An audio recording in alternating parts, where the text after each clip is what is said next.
Hello, everybody. I am Greg Forster, and this is a new feature from Karam Fellowship. We are sharing with you an interview with the author of a new book. Andy Root of Luther Seminary has a new book out called The Church After Innovation. Deals with many issues that intersect with our concerns in Karam Fellowship. And so we're very grateful to Andy for being with us. Here to interview Andy about his book, someone who's familiar to people in our community, Dean Blevins of Nazarene Theological Seminary. You will have seen Dean at our Karam Forum events in the past talking about entrepreneurship.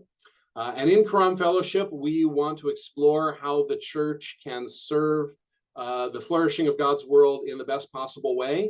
And that involves some very complex and nuanced conversations. So we're really grateful for this book giving us the opportunity to explore those issues. Dean, I'm going to toss it over to you. Thank you. Thanks, Greg. I appreciate it. Andy, thank you for being here. And thanks for a great new read. It would be one way to say it. Since we've been friends for a while, one thing I note up front is this is a book that's really part of a trajectory of a series, if you will, of a lot of work that you've been doing on ministry in a secular age. And so I think this is book 5. Is that right at this point? Yep, that's correct. Okay, and I know last couple of books, just for the sake of our those listening, included The Congregation in the Secular Age, and then Churches and the Crisis of Decline, Hopeful Practical Ecclesiology for a Secular Age. And so you've been moving into this whole conversation around particularly congregations, congregational leadership within this kind of an area. And for you, I know it's been an ongoing project. I thought maybe the first thing is maybe since a lot of people who are listening to this may not have had access to your book yet, if you could kind of give us just take a few minutes and just give us a general layout of basically the problem as you see it and sort of your thesis or just, what you hope to see happen in response to that problem.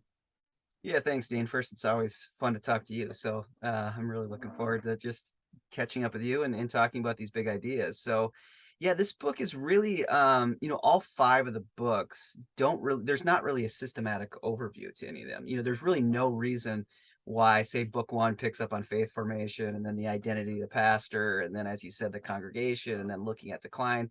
I mean, I guess I can see kind of a inspirational through line for me in some ways, but really they're pretty episodic, like just kind of picking up on what's in the zeitgeist, what's at play. And it really felt like maybe for the last decade, but really in a pretty intense way in the last 3-4 years across Protestantism, there's been kind of innovation fever.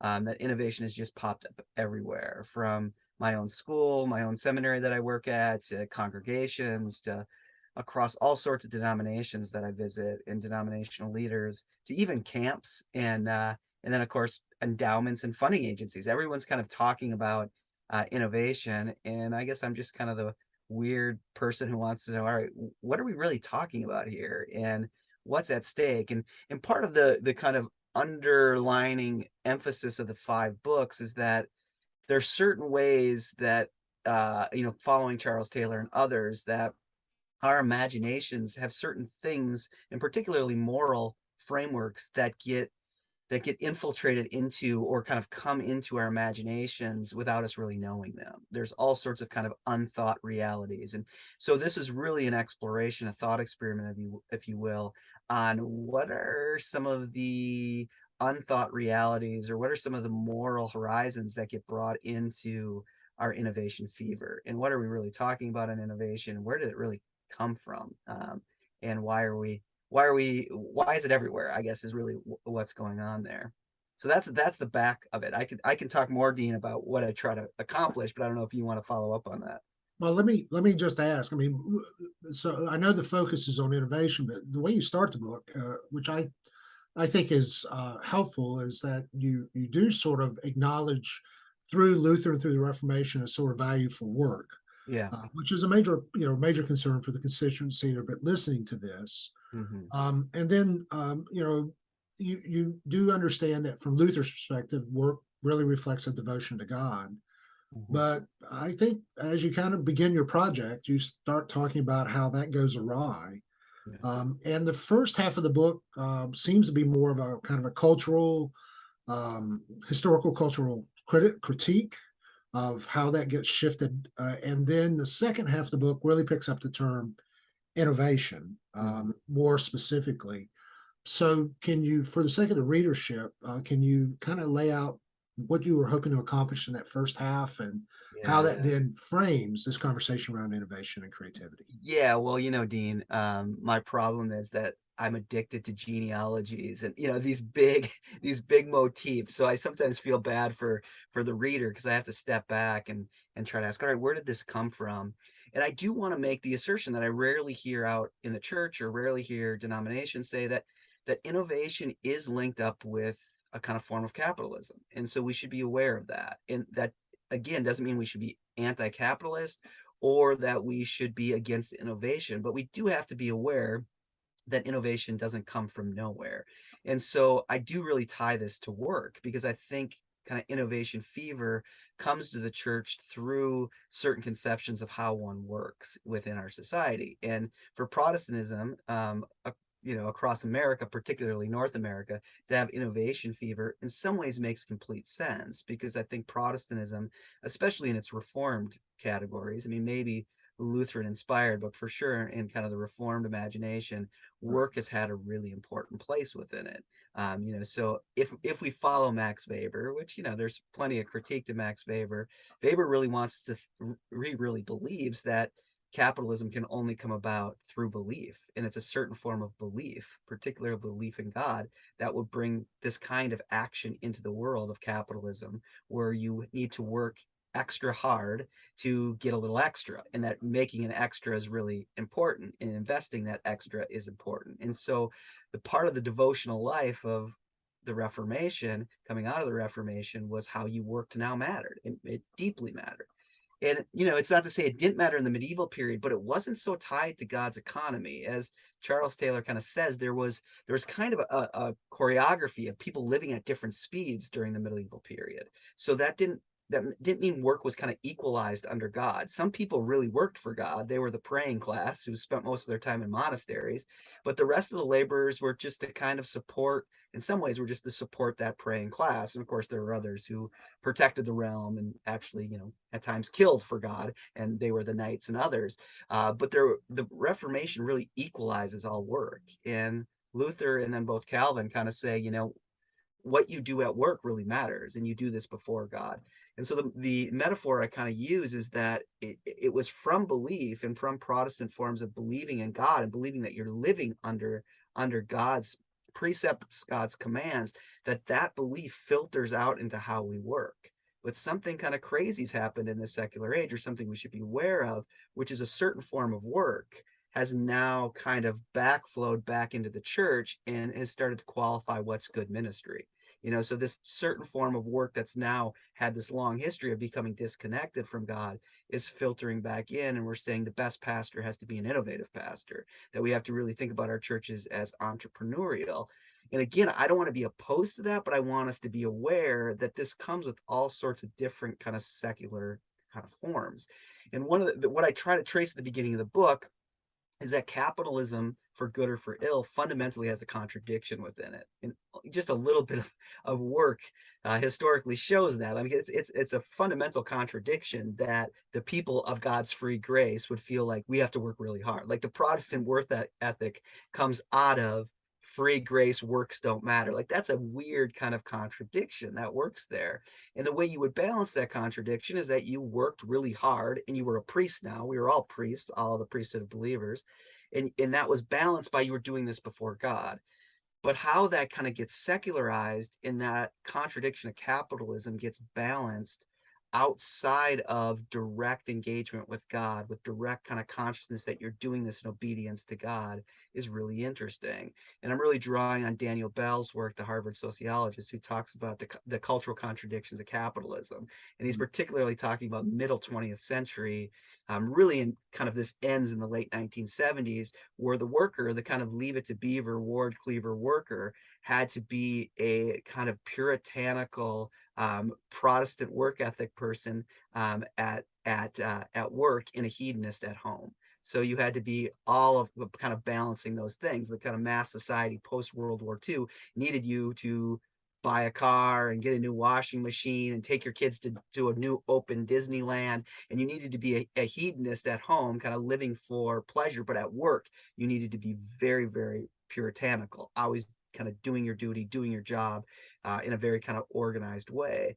And so he's looking at those kind of contradictions. I think those contradictions disappear into the 1980s and for sure by the 1990s. And it has all sorts to do with the new arrival of what theorists have called neoliberalism, and how regulations go away and workers get far fewer protections from their corporations.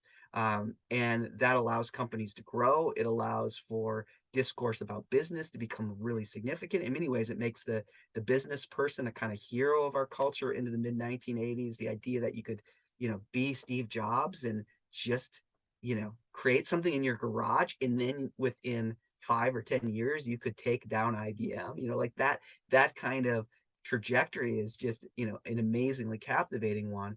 But workers have to take a lot more, they have to just take their rituals and protections are kind of zapped away, and so the contradiction has to be renewed. But that contradiction shifts between trying to kind of balance being a hedonist and being kind of puritanical, Puritan. The contradiction goes internal to the self. And so for the corporation to kind of not give the workers all sorts of protections, the benefit you get for that, and the reason you don't resist that, is that work becomes, at least the discourse of work becomes, a fundamentally creative activity. And now you get to go to work and you get to be creative. Even if you're working at Subway and you're just a sandwich artist, it's creative. And so that creativity is supposed to kind of feed the self. So there is a really interesting transition, I think, that happens where a different kind of way of thinking about what it means to be a human self starts to filter in that way. And I do see those things as kind of connected. So I just want us to be really aware that when we talk about innovation, we're trying to talk about how we balance the contradictions of capitalism, and innovation and entrepreneurship have been a new way of doing that, for both its good and its ill, but we should be aware of that. Yeah. That was a mouthful, Dean. Sorry about that. No, I think, again, I think this is the kind of thing that for those who will be entering into the book, this is helpful in sort of helping provide that framework. As a matter of fact, one of the things that I know this from your other writing, you always like to situate your writing within narratives, and you have two scenarios in this book. So one of them is more at the congregation's level and the synod, and the other one is at working with young people within a given congregation. So to kind of tease this out, not to give the whole book away, but how is it that this new trade-off, if you will, this new version of innovation, how does that play itself out dangerously within the life of the church? How do you see that happening? Yeah. I'm someone who came of age. Well, as you know, Dean, I watch just way too much TV. So, and I frame my world around watching TV. So if you're about my age, which is, kind of late 40s, you spent most of your late high school, college years watching Seinfeld, and Seinfeld in syndication. You were getting new episodes, but you were watching a lot of Seinfeld in syndication when you should have been studying. And so, one of the very immature but formative things about watching Seinfeld is you name these people things, like Venom, denim vest, and man hands, and it's close talker and things like that. So this is what I do, and you really have a problem with it when you don't do it just with your friends, but you do it in your own mind. So I'm also terrible at names. So these people I've met, I probably should say this because now I'm going to come to people's conferences. They're going to be like, "What are you calling? What are you thinking of who I am?" But so I have these characters that are, they're not real people, but they're composites of people I've met out there. But the young pastor who gives a kind of a presentation, introductory presentation, and really applies the problems the church faces to an article he read, and he reveals at the end of it that it's not about the church at all. It's about Applebee's, and Applebee's knows it has to innovate if it's going to reach its neighborhood, and kind of raises this fact that all we really want to do in pastoral work is be creative, and a synod executive guy who is trying to figure out how to spend this money, and kind of thinking about that. But the other level that I work, like you said, is thinking about young adults and how much we've kind of thought of young adults as natives to this kind of innovative culture. And there is a certain kind of sense, if we could just release young adults into our congregations to be innovative, that they would do that. But my experience, and this isn't necessarily empirically proven, and it would be interesting to look at this, but definitely anecdotally, that it feels like one of the conundrums is that when you recruit young adults, or really anyone, there becomes this kind of competitive kind of sense. So a lot of these grants are putting teams together from congregations to kind of come up with an idea that can innovate for your church. And I've had a number of pastors who have been part of this that have watched everyone quit from their groups, like be really excited at the beginning. And then when it gets to actually mobilizing their idea, to kind of quit. And so I kind of trace that story with a fictional pastor and a young person. And my point about all of that is to say the real danger is that it does lift up creativity as a kind of expressivism of the self. And it does see creativity itself as embedded in a certain kind of competitive style disposition of the self. And we don't tend to think of creativity as like what the craftsperson does, is a slow kind of process of working a task, of taking on practices and disciplines and traditions of, say, working a stone. We think of it as a kind of expressive way of being a self. And so I do think the danger here is that if we're not really aware of innovation, and we don't take innovation through a kind of cruciform shape, that it could end up inflating the self in a very kind of negative way. It could kind of bring in a kind of theological anthropology that maybe we don't want. Does, in some sense, does that begin to resonate again back into Charles Taylor's concerns about immanence and a kind of malformation of the self as a part of that particular frame within the secular age? Yeah, absolutely. I mean, I don't think Taylor doesn't really work these kind of business, perspectives and innovation, but I am at least building it. And I guess, reviewers will have to see if this works on kind of Taylor's ethics of authenticity, and kind of thinking about sources of the self. So I try to trace this within the sense of the business world, where when you make this move, which is a really interesting kind of reality that I think churches should face if we're going to, kind of follow some of the wisdom of the business world, is that there was this move with neoliberalism to make innovation permanent. In a kind of Keynesian economics, as opposed to a neoliberal economics, you wanted innovation too, but no kind of Keynesian mid-20th century company would want to have permanent innovation. Way too costly, way too disruptive to workers. Just to have to machine a new product all the time would have been, a problem. But in this kind of new economy of neoliberalism, we look for permanent innovation. And the issue that particularly these French theorists that I'm drawing from, which I just say to make me seem cool when you're dealing with French theorists, but these French sociologists make this assertion that, that how do you deal with permanent innovation, is that part of the problem with it is it demands that ritual and consistency go away. So you could come to work the next day and product line could be different. I mean, you're always chasing this permanent innovation. And part of the problem with permanent innovation is that the workforce and the human spirit doesn't do well with constant change and vulnerability and disruption. And so you have to find another way of mobilizing workers. And that way becomes thinking even about the manager as taking workers on a personal development process. So we have this shift from the manager not managing kind of bureaucratic systems or mechanical kind of operations, or the worker being a cog in a larger machine to meet these objectives. The manager becomes a coach that's really helping you find your most creative self, which can be leveraged towards, more permanent innovation. But what you get back as a worker is you get a lot of vulnerability, but what you get is this kind of almost exciting, tangible sense that you're working on yourself, and that you're working on a team to do that. And there are some good things about that, but there are also some ways that makes the self and the common competition of being a really unique creative self really important, and maybe starts to bring in a kind of, again, a certain theological or anthropology, a theology of what it means to be a self that we should be careful of, that could hurt some of our faith formation perspectives if we're not careful. Sort of, I innovate, therefore I am. Yeah, Mindset. absolutely. Yeah. Next question. I mean, this one may not be fair, mainly because I know you're really, in some ways, you're being faithful to a particular project, which is really engaging Taylor and asking very helpful and very important questions about what is life and ministry like in the secular age. But and the other thing that we haven't talked about, but I know as part of your since you're what I think one of the best practical theologians I know, you really do embrace this through a theology of the cross. That's been part and parcel your Christopraxis that you've engaged.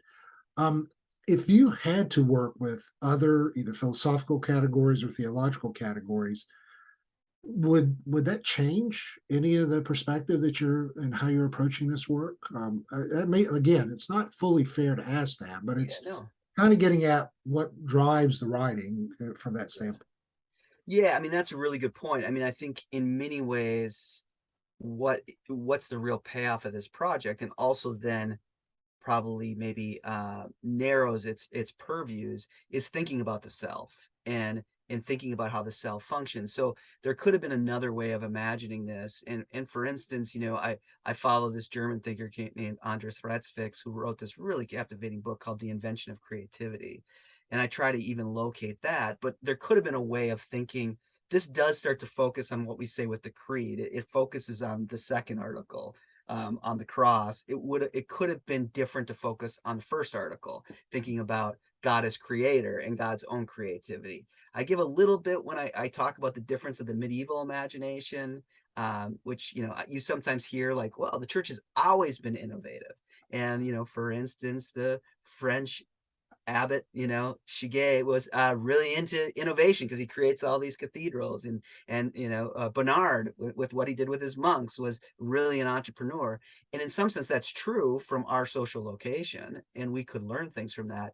But it's really not fair to say that they were doing the kind of innovation we're doing now. They never had that kind of moral horizon. They were never thinking about how to create that. They weren't existing inside a capitalist system.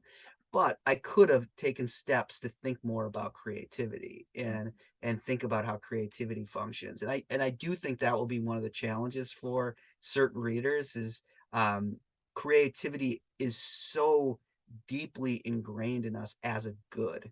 And even kind of theologically and ministerially, we've wanted to think about creativity being such a high good and built really in what we would call the economy of God, the way even God functions.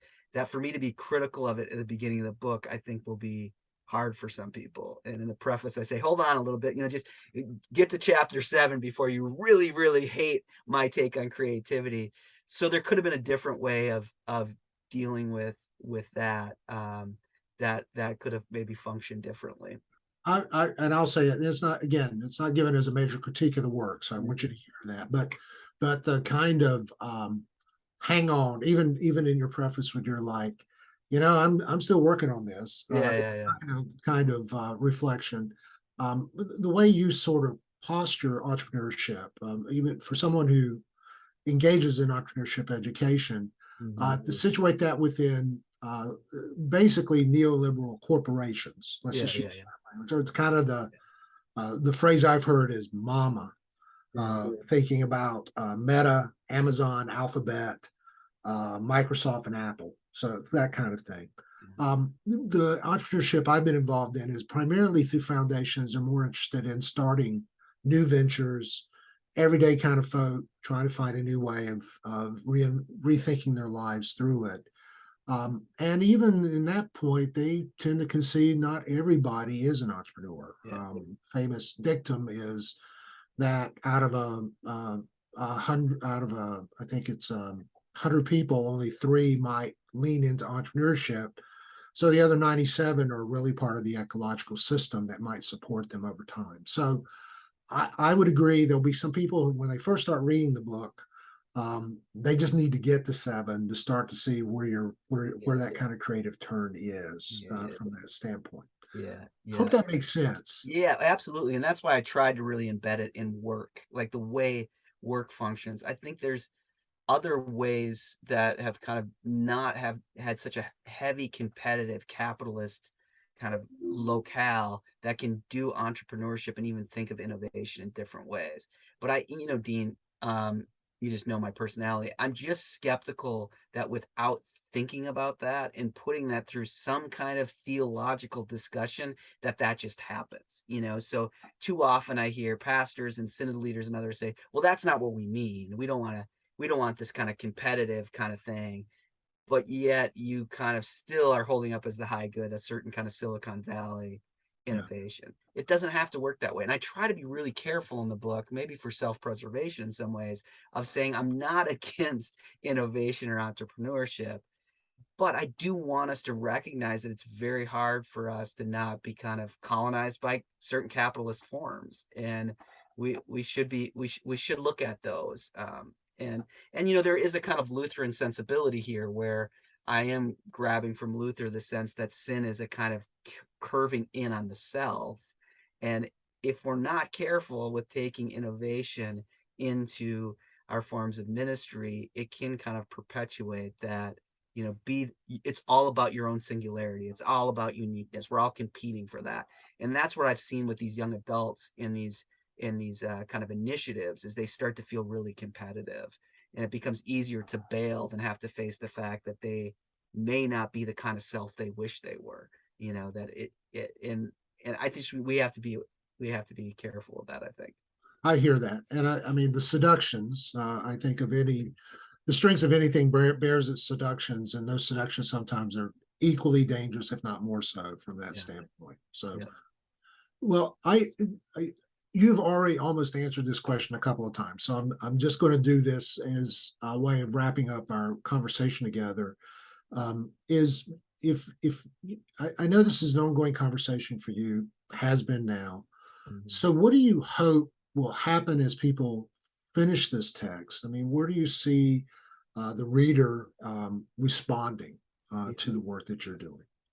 Yeah, well, in some ways, Dean, there's just always one way I want the reader to respond to everything I write. Like the Oxford philosopher and historian of ideas, Isaiah Berlin, said there's only, there's 2 types of thinkers in the world. There's foxes and there's hedgehogs. And the fox thinker knows many things, and the hedgehog really only knows one big thing.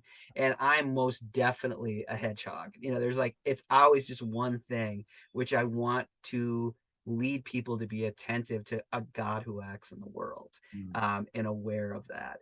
So, in some sense, the last 2 or 3 chapters start to even feel like a different book. And, I have this, I think in the third to last chapter, this kind of discussion of money and a kind of theology of money and thinking about how money functions. And I think there are some connections there, but I want us to be careful with, I'm not against money. As a matter of fact, Dean, if you want to give me some money, I'm all for it.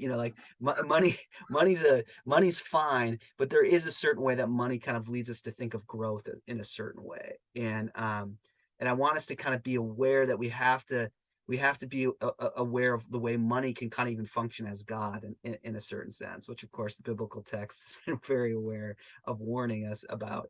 And so that leads to this final chapter where I want us to pivot away, instead of trying to be these kind of Silicon Valley light centers of innovation, to think what it would mean to kind of create schools of poetry, which does have a certain kind of innovative, creative quality to it. But what's ultimately really significant about the poetry piece is it becomes about epiphanies with otherness, and particularly then forms people to think about how they might encounter one another, encounter God as other. And that does take language, and it does take a certain form of creativity, but it ultimately takes me out of myself. I'm not trying to be this creative singular self.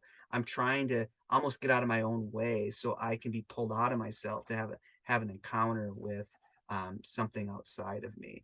And the example I use is these guys who would be considered innovative, creative people in the UK, who came up with this process called Peel of poetry with young people that gets them to write poems about someone and take a photo, a portrait of someone. But it's a real reversal of the selfie culture, where it becomes about my expression, where they go through this long 5-day process of really meeting and knowing someone and seeing them. And there's a kind of theological dynamic of what it means to really hear the other, what it means to really see the other, and which is ultimately what I'm trying to call the church to never forget. And so let's innovate, let's be entrepreneurs, but let's always have that be about otherness and encounter with our neighbor, who positions us to encounter a living God.